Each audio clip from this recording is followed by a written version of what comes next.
Hey, what's up? It's GW coming to you live. Hey, I want to talk to you guys about an experience that I had that I don't really think, well, I know it wasn't a pleasant experience, but I'm just going to throw it out there because maybe one of you guys had the same type of thing happen. So, recently the doctor that I go to had switched locations. Hey, cool. In the process, they got everybody's records all screwed up. And for the sake of this video, I'm not going to name names because I don't want to implicate people and I don't want to have anybody people attack me, and I sure don't want to be pulled off of YouTube because I said somebody's name. So from here on out, all anonymity, all anonymous. So anyway, so I go to my new doctor's location, and I don't get to see my regular primary care doctor, which, let me back that up. This all started from a medicine refill. Some of you guys know that I have very bad sleep problems, that I cannot sleep, that I'm on a sleeping pill. I've been on it for years and years and years because in college they did a sleep study on me, and they basically said my adrenaline system fires up when everybody else, the majority of the people, their adrenaline system goes down. They're able to sleep. I am not. And I've been that way since I was a kid. In fact, you could call me the insomniac if you want. So anyway, I've been on this pill for years. Again, I'm not naming the pill that I'm on, but generally speaking. So I was on that. I'm also on a stomach medicine for acid reflux, and that was given to me by another doctor, not the doctor that I'm going to talk about here in a minute. So I didn't get a chance to see my primary care doctor, which whenever I called, because the sleeping pill is a controlled substance, and if you guys don't know, you have to call whenever you get to about 10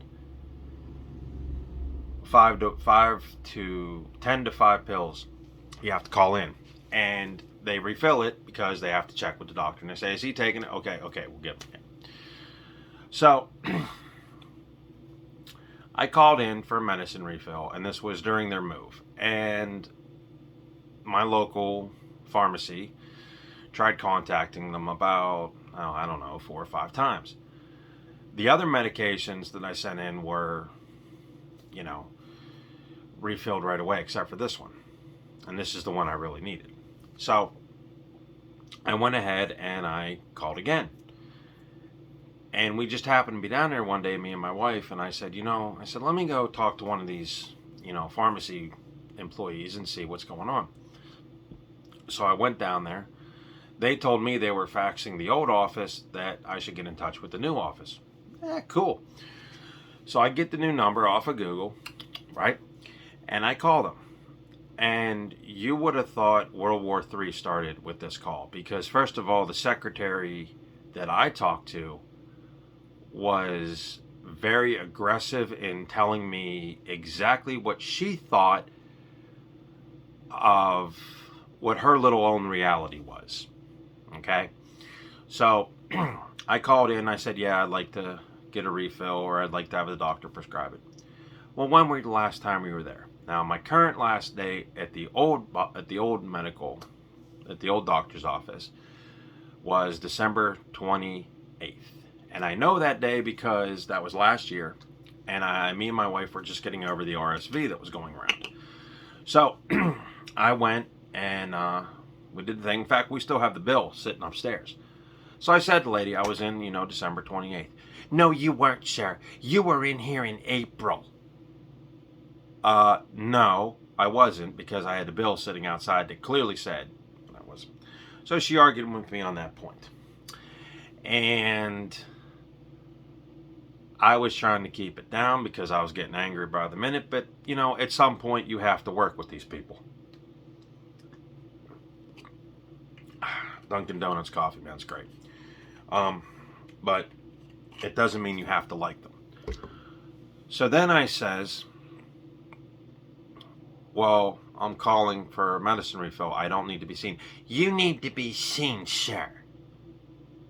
Well, great, I get it. You come in, you see a doctor, your primary care doctor. You're there once a year. And basically I'm fine. My wife is fine. We have no problems. And as you can see, just this will come into play later. I'm breathing fine. You know what I mean? There's nothing wrong with me. And I said, well, that's kind of interesting because the last time I was down at the old office, my personal primary care doctor told me that I didn't come in as needed. As needed, which means to me, if you're sick, you got the cold, you got pneumonia, you go see her. You don't see her for anything else. That's what I took it as. Now, excuse me for living, because this woman, again, was trying to fight me on it. So I says, okay, when can I see my primary care doctor? September 20th, sir. Now, she had a real snarky attitude. I was fine. I was just trying to work with her. I said, well, that's kind of inconvenient because I only have 4 sleeping pills left. I said, that's not going to take me to September. And any genius would know that that's probably about 20 to 30 days out. So I have 4 pills. I can't sleep. So I says, okay. Now, I was home when I called. That was the day that I cut the YouTube video about my wife eating something. And I come down here and I think I talked about the black demon or something. I don't know. I said, I can come in for 2 minutes right now. And I thought that was cool. I could come in because if we had to run to our local town, that I could pick up my wife something, maybe swing by the doctor, straighten this sleeping pill mess out. Well, you need to be seen. Okay, cool. I said, now mind you, I don't know any other doctor than my personal primary care doctor. Okay? So she puts me in, she goes, well, I'm going to put you in for a physical. Now, I don't need no physical. I'm a maintenance worker by trade. I move crap. I do everything. I don't need a physical. Theoretically, if I wasn't in physical condition to do the job, yes, there would be a problem. But, I mean, people at work know, all my YouTube fans know that, you know, especially before I get too crazy, I want to give a shout out to Breezy Lynn. You know, I work with her. She's awesome. And I really hope she sticks around on day shift because she's an awesome person. My wife likes her, and I'm not going to use her real name again because of Anonymous. But all my fans know, the ones that are down at work with me that work in the same building as I am, they know I don't need a physical. I know I don't need a physical. And the other thing is that last year, maybe it was a year and a half, I went down to get a physical because I was going to leave this company and go to another one. And I went down just to say, hey, doc, you know, can you fill out a paperwork? Give me a checkup. She says I'm fine. So I don't need a physical, okay? But this woman, all right, this telemarketer from hell is what I like to call her, secretary from hell, pushed the fact I need a physical. So then that means I'm thinking, okay, great. I'm going to walk in a room. They're going to check me, put hands around me, whatever. I don't need that crap. It's unnecessary.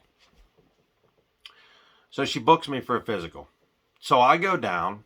I have to go down at 1:30, which means I got to take a day off work or take half a day off work to go down to the stupid place. And I don't even get to see my primary doctor. I get to see some doctor who I wish I could tell you her name, but I'm not going to. You guys can pretty much look her up after I'm done if you guys like. I don't even want to bother. So I get there, and the first thing is I walk in. The waiting room's empty, okay? It's all empty. It's just me and my wife. And all of a sudden, I hear from the very back left corner behind the secretary, but Gregory! First of all, whenever I walk into an office, I don't want to hear Gregory. I want to hear, hey, Greg, you ready? That's how you do business, not scream at me, which she did. So right off the bat, this office visit is taking a turn for the worst. So then I get in there, and the chick that's doing the weigh-in, you know, the scale, she's cool. We're kicking it about this, that, the other thing. Now, she wasn't the problem. All right, so I don't know who was. All right, because the lady taking me back to the room did not have the same voice as the one that said Gregory, because I know that voice anywhere. If I heard it again, I'm telling you. We get back in the room. Now, this doctor I never met in my life, right? It's a woman, right?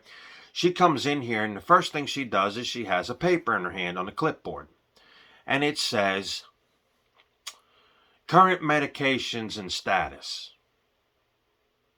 Because that tells me right off the bat that in the transition of them moving, they lost records. Which, before I get too crazy with the story,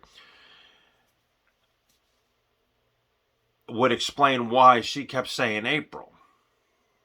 So I made a comment to the secretary whenever I was calling. I said, "Oh, you guys lost things in transition and everything's a little bit buggy, right?" You know what this woman said to me? "What's that supposed to mean, sir?" Well, excuse me for asking a question. I mean, things happen. Think about it. When you move from house to house, things shuffle. They change. You can't find things for a day, a couple of days. Then you find them. Same thing happened here. God forbid I pointed it out because now I'm the asshole, right? I'm the one that's pointing out the obvious and I get treated like garbage. So, woman has a clipboard in her hand. Current medications status. What medications are you on? No, hi. No, hey, Greg, I'm so-and-so. What medications are you on? What are we, in the army? What is this, a Nazi war criminal camp? Don't come at me like that. You want me to be a patient. You want me to return. First of all, you got to have some candor. You got to have some respect. And you got to have some appreciation for the people that you serve. Treating them like, they're kids that did something wrong ain't going to get you nowhere. But okay, I played along. I gave her a list of medications. Now, this woman has never seen me in her entire life. Okay?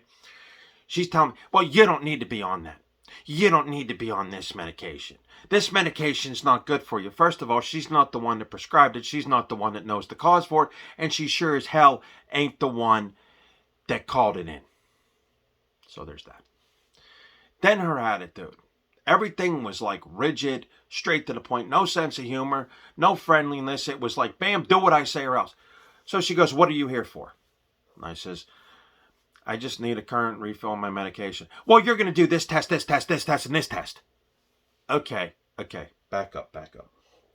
I have taken sleeping pills again like I regenerated my whole life.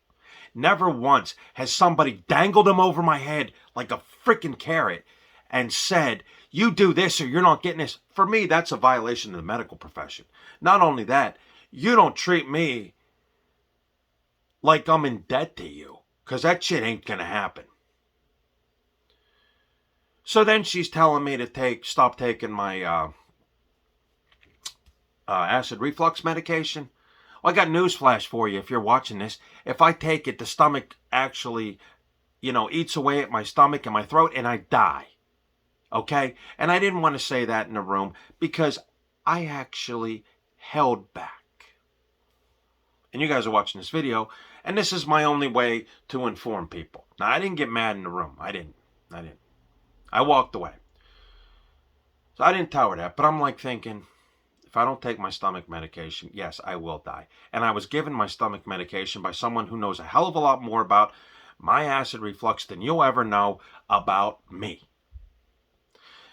Then she's telling me that everything I had done doesn't matter. Okay, so the doctors I've seen before you, they don't matter? Dr. Farina. Oh, crap. Sorry, guys, you didn't hear that. Let's just say a world-renowned local doctor. Doesn't matter. That's what she said to me. I mean, whatever. So then she tells me to go get my breathing checked. And again, I reiterate that to the fact that I do maintenance work. I've done construction work. I've done janitor work. I've done everything. I am 44 years old. I am breathing fine. I have no heart problems. In fact, every time they test my pulse, it's fine.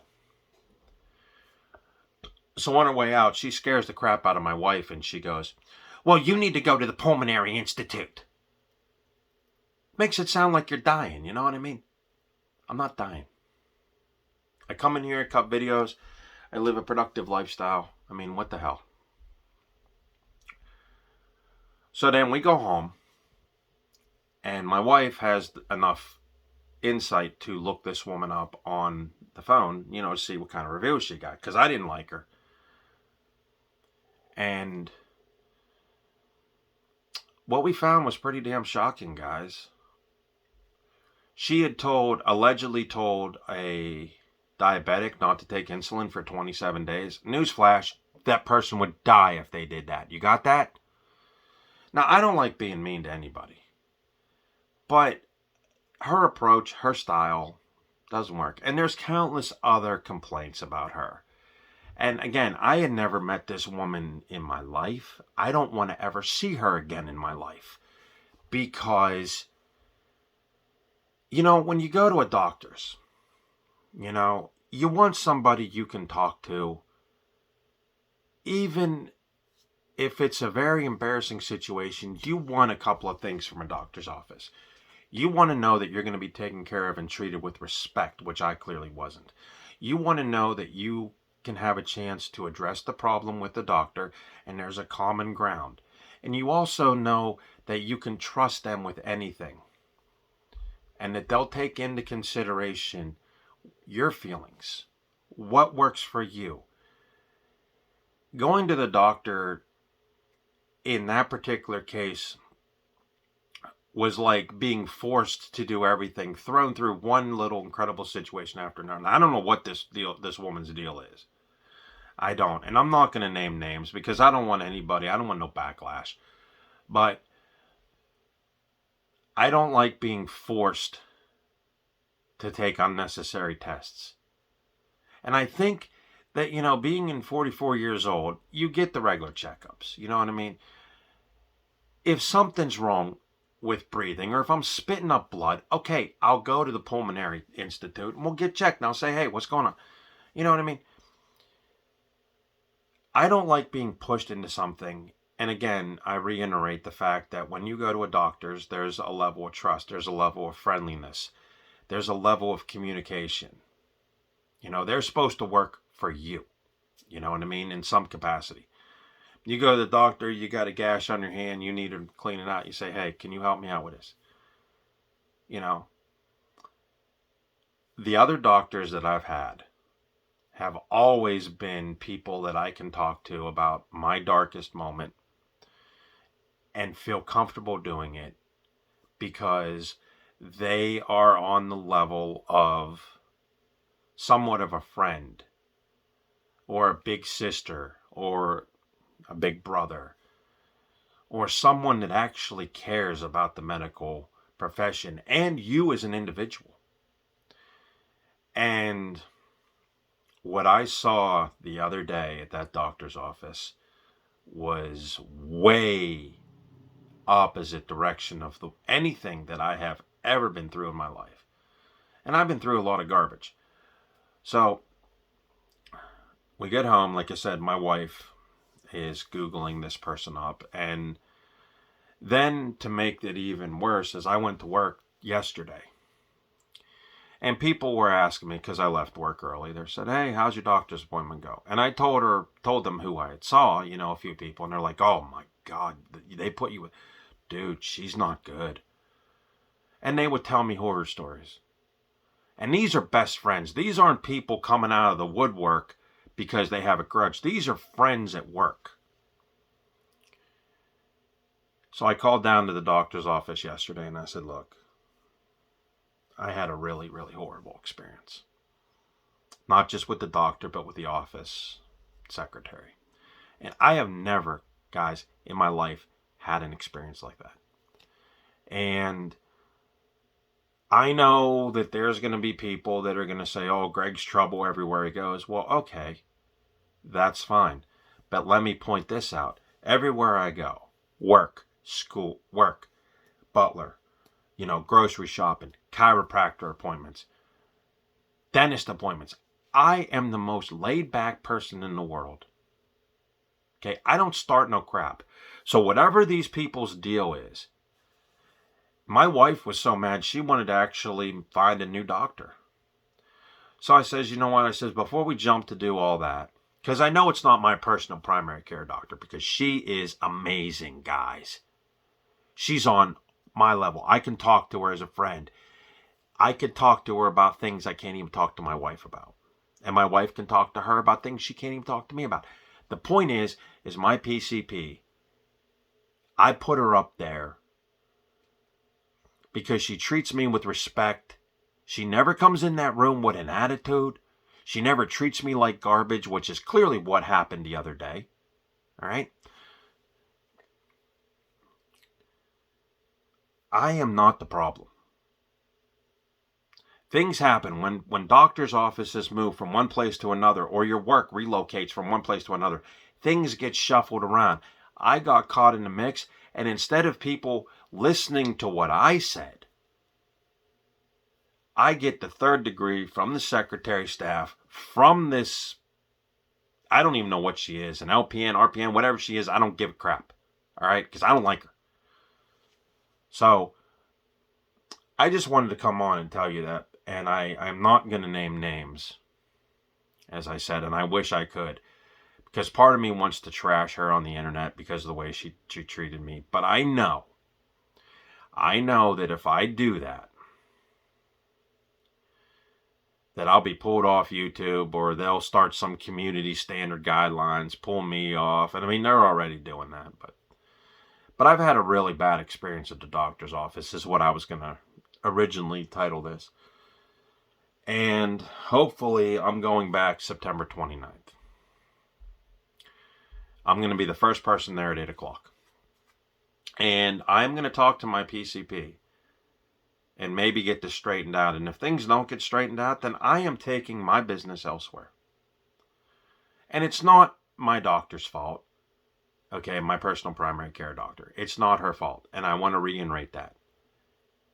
It's the people that work around you.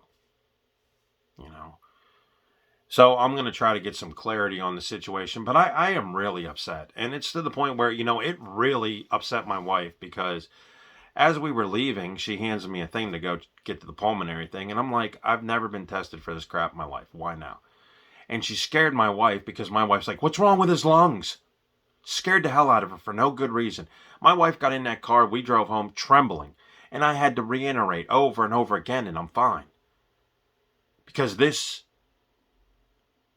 doctor's assistant, or whatever the hell she is, scared my wife so bad, it made my wife cry. Now, when we went to the doctor's visit, and I left work early, I would have never predicted that. How bad it was going to be. I thought it'd be a regular doctor's office. Here, okay, here's your medication, here's your stuff, you're good, whatever. I don't want anybody who doesn't know me all up in my business, all right? Or making judgments on me. And I think most of you guys feel the same way about a situation that would be like that. Sorry I don't have a movie review. I just wanted to put that out there. And hopefully you guys watch it. And the next time, if I had that to do over again, if she started that, I would just get up and leave. But I don't have that attitude all the time, But I waited. I didn't start anything in the doctor's office. I waited till I got home. And I'm putting this out there for you guys to see. The only other thing that I'm a little bit upset about is my grandma, who's 98, took a fall. And it's been messing with me. She's in the local rehab place. She might be home in about a week. We are going down to see her on Monday and see how she's doing. And maybe, that'll cheer her up. In the meantime, they're making the Black Demon 2. There's talks about it. And I guess I trashed that film a little bit too hard. There is something there. Maybe if they build on the story and stop making it such an eco-thriller, maybe it could be something.